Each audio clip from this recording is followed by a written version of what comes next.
पता होगा जीवन में जब हम बचपन में मतलब जैसे जब हम गर्भ में रहते हैं तो जो वीडियो निकाला जाता है कहीं किसी यूट्यूब में या कहीं देखा जाता है तो हमारा पैर का ये जो दोनों गांठ होता है और ये और मुंडी एकदम ऐसा रहता है। तो विद्वान लोग कहते हैं कि हम ईश्वर से कहते हैं, हे ईश्वर हमें इस नर्क से जल्दी निकालिए, हमें इस नर्क से जल्दी निकालिए। हम आपसे वादा करते हैं कि जब तक हम हमारे जीवन रहेगा, आपकी शरण में रहेंगे, तब तक हम आपका ही भजन पूजन करेंगे। ईश्वर को पता है, फिर भी जब वो जन्म लेता है पहला शब्द क्या निकलता है? क्या क्या क्या, मतलब हम कहाँ आ गए। और 6 महीना तक उनके पास ईश्वर आते जाते हैं, कभी रुलाते हैं, बेदुर काटता है ना ईश्वर करके, और कभी हंसाते हैं, मंद मुस्काते हैं।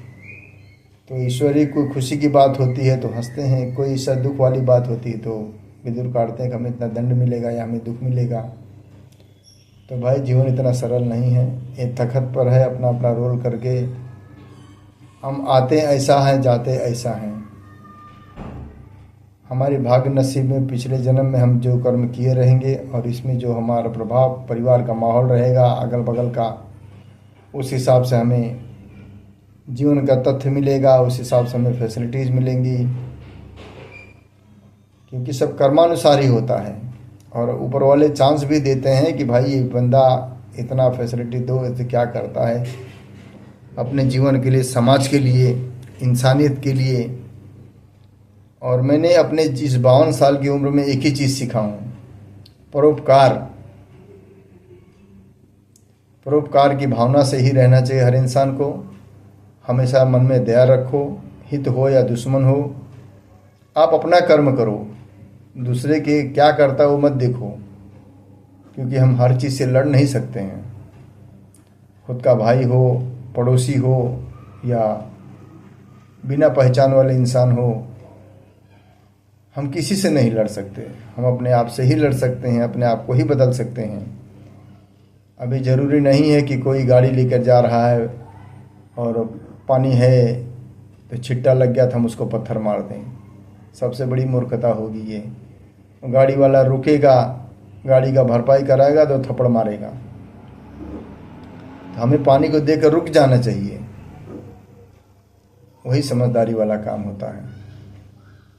जीवन किसी भी तरीके से सरल नहीं है और अपना अपना विचार होता है। हाँ, परोपकार की भावना, दया की भावना रहना चाहिए। जैसे पक्षी को दाना डालना, पक्षी के लिए पानी रखना, या कुत्ते को खाना खिलाना या बिस्किट देना, वो भी ऐसी जगह दीजिए जहाँ की सोसाइटी में रह रहे हो, सोसाइटी के बाहर दो जाके, किसी को कोई आपत्ति ना हो। चिड़िया के लिए कहीं भी डाल सकते हो। और एक धर्म और आप लोग किया करो, उससे बहुत घर में बरकत होती है, घर में सुख शांति रहती है। सुबह एक लोटा पानी लेके उसमें अगर मिले अड़हुल का फूल लाल कलर का, जिससे यहाँ जासवंती कहते हैं महाराष्ट्र में, वो करने का, सूर्य भगवान को अर्घ देने का, उसमें कहने का ओम सूर्य देव सहस्त्रांशो तेजरा से जगत पतये अनकंपम भक्त्यानमा सूर्यानमा आदित्यानमा भास्कराय नमः।